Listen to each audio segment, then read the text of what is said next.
नमस्ते। हाम्रो भाइको चाहिँ एउटा होटल म्यानेजमेन्ट सम्बन्धी क्वेसन छ र त्यही भएर मैले चाहिँ आज हाम्रो किचनमा लिएर आएको छु हजुरहरूलाई।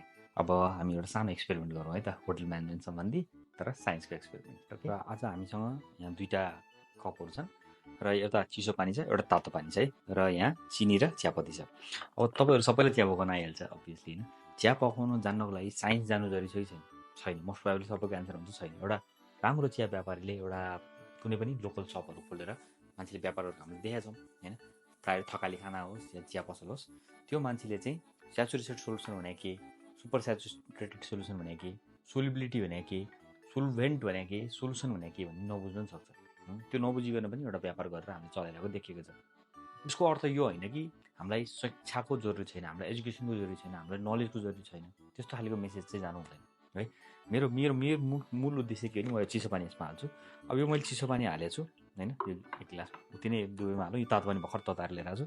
अब मैले यो कपमा यसमा पानी हालेँ। तपाईँहरू आफै गेस गरेर एन्सर दिनु, सबैलाई एन्सर आउँछ नि होला सायद होइन, तर म यसमा अब 2 चम्चा चिनी हाल्छु है। दुईटामा चिसो पानी हो होइन, यो चाहिँ के हो त, तातो पानी हो है।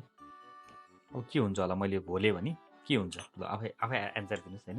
किन हुन्छ र के हुन्छ, दुईवटा चिज हामीसँग फरक फरक कुरा छ है। अब यो तातो पानीमा मैले हेर्नु चाहिँ यति चलाउने बित्तिकै के हो त, यो यसको अलिकति पानी अलिकति ऐनाभन्दा फोहोर देखियो होला, अलिकति मात्र तलमा, सबै चाहिँ यहाँ देखिँदैन होला। म ट्राई गर्छु पछि लास्टमा भिडियोमा फोटो हालिदिनुको लागि। यो भयो, यो त पटक्कै पानीको के भएन, कलर धेरै चेन्जै भएन, एकदमै धेरै चिनी तलै थेगेर बसेको छ। यसमा चिनी एकदम थोरै थेगेर बसेको छ भनेको मतलब स्याचुरेसन पोइन्ट अफ वाटर चाहिँ के हुन्छ, टेम्परेचर अनुसार डिफ्रेन्ट हुन्छ। यो केले भन्छ, साइन्सले भन्छ होइन।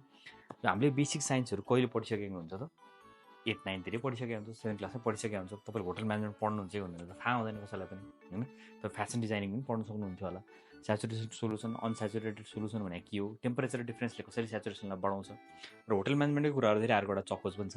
अब यो चकोज तपाईँले कचरामा हालेर तपाईँले कोही गेस्टले माग्यो होटलमा भने तपाईँले के गर्नुहुन्छ, चिसो दुधमा दिनुहुन्छ। किनभने यो जुन चकोज हामीले हेरिरहेको छौँ, चकोजको क्रिस्पीनेस चाहिँ केमा आउँछ त, चिसो दुधमा मात्र आउँछ। तातो दुधमा प्यात्ता पर्छ भनेपछि सर्टेन चिजहरू के हुँदो रहेछ त, टेम्परेचरले चेन्जेस हुँदैछ। सुप होइन, कुनै पनि होटल पार्टी प्यालेसहरूमा बिहाहरूमा अगाडि के गरिन्छ, सुप सर्भ गरिन्छ। सुप जहिले पनि तातो सर्भ गरिन्छ, चिसो त गरिँदैन।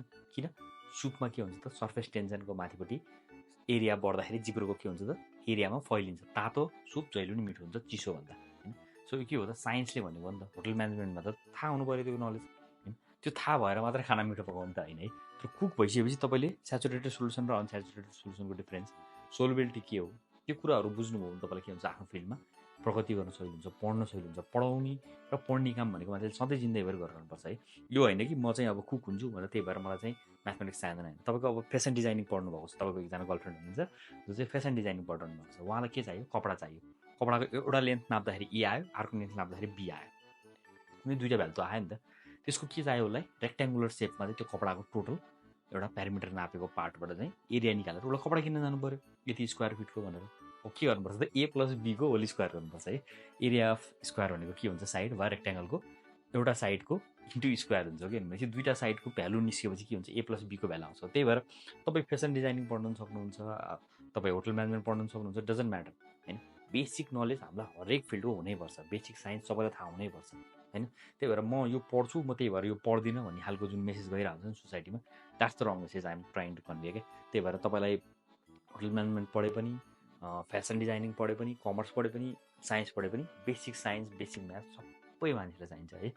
र यही कुरामा हामीले पानीमा अर्को एउटा क्वेसन सोध्छु तपाईँलाई, यसको एन्सर चाहिँ मैले दिउँ भन्दिनँ। यो मैले तेल छ, अलिभ ओइल छ यहाँ, अलिभ ओइल मैले यहाँ माथि एक थोपा हाल्यो भने के हुन्छ, यो ओइल चाहिँ यसरी जब अब यहाँ अर्को एउटा यो चाहिँ ड्रिङ्किङ चक्लेटै हो होइन। यो चक्लेट त अब कोर्स यो त यसमा घोलिन्छ तपाईँले रक्सी हाल्नुभयो भने पनि घोलिन्छ, अल्कोहल होइन। तपाईँले अल्कोहलको विभिन्न टाइपहरू देख्नुभयो होला। रमहरू बनाउँदाखेरि फ्रुट पन्चहरू भन्छ, रमहरूमा किन फ्रुट्सहरू मिलाउँछ जब कोल्ड ड्रिङ्क्स मिसिन्छ तर तेल किन मिसिँदैन त होइन। यसको एन्सर छ तपाईँसँग, छ होला मोस्ट प्रोबेबली होइन। छ भने एन्सर कमेन्ट गर्नुहोस्, छैन भने म एक्सपेरिमेन्ट गर्दिनँ होइन। तर आफै के बुझ्नु त, त्यसको पनि एन्सरको लागि के चाहियो त, साइन्स चाहियो। साइन्स बुझेर चाहिँ अल्कोहलमा चाहिँ पानी मिसिन्छ होइन, किन सोल्भेन्ट कस्तो टाइपको हुन्छ, पोलारिटी कस्तो हो, पोलार भनेको कस्तो मेटेरियल हो, चिनी चाहिँ किन घोलियो होइन, वा किन तेल चाहिँ तैर्यो, सबै चिजको एन्सर हुन्छ साइन्समा। सो बेसिक साइन्स थाहा हुँदाखेरि केही पनि हार्म हुँदैन। यति बेसिक साइन्स नभइकन हामीले लाइफमा कहिले पनि प्रगति गर्न सक्दैनौँ, पढ्न सक्दैनौँ, यसमा रिसर्च गर्न सक्दैनौँ। र विदेशहरूतिर त स्पेसली वाइन टेस्टिङहरू विशेष एकदम तरिकाका मानिसहरू नै हुन्छन्, विशेष रक्सी बनाउने मानिसहरू हुन्छ। केकमा हामीले बेकिङ गर्छौँ, माइक्रोवेभमा हामीले के गर्छौँ, एउटा वेभ फर्म कसरी फर्म हुन्छ, माइक्रोवेभ भनेको के हो, अल्ट्रा भायोलेन्ट रेज भनेको कस्तो हो, अल्ट्रासाउन्ड भनेको कस्तो, हरेक चिजको इक्विपमेन्टहरू फिजिकल चिजहरू हाम्रो वरिपरि एक्जिस्टेन्स हुन्छ। त्यो चिज बुझ्नुभयो भने इन्डक्सन चुलो होइन, जुन इन्डक्सन चुलोमा कसरी खाना पाक्छ होइन, आयोनाइजेसन भनेको के हो, यस्तो सानो सानो वर्डहरू थाहा पाउनु भने तपाईँ आफैलाई के हुन्छ त कन्फिडेन्स हुन्छ। आगोमा पानी तताउनु र एउटा एयर फ्रायरले कसरी काम गर्छ, एयर फ्रायरमा हिटर के हुन्छ, ओभनमा के हुन्छ, इन्डक्सनमा कसरी काम गर्छ, चुलो के हो, के त डिफ्रेन्स होइन। सो त्यो डिफ्रेन्सेसहरू पनि तपाईँलाई काम लाग्न सक्छ। त्यही भएर साइन्सको बेसिक नलेज सबै मान्छेलाई चाहिन्छ, म्याथको बेसिक नलेज सबै मान्छेलाई चाहिन्छ। हस् त, थ्याङ्क यू फर वाचिङ, नमस्ते।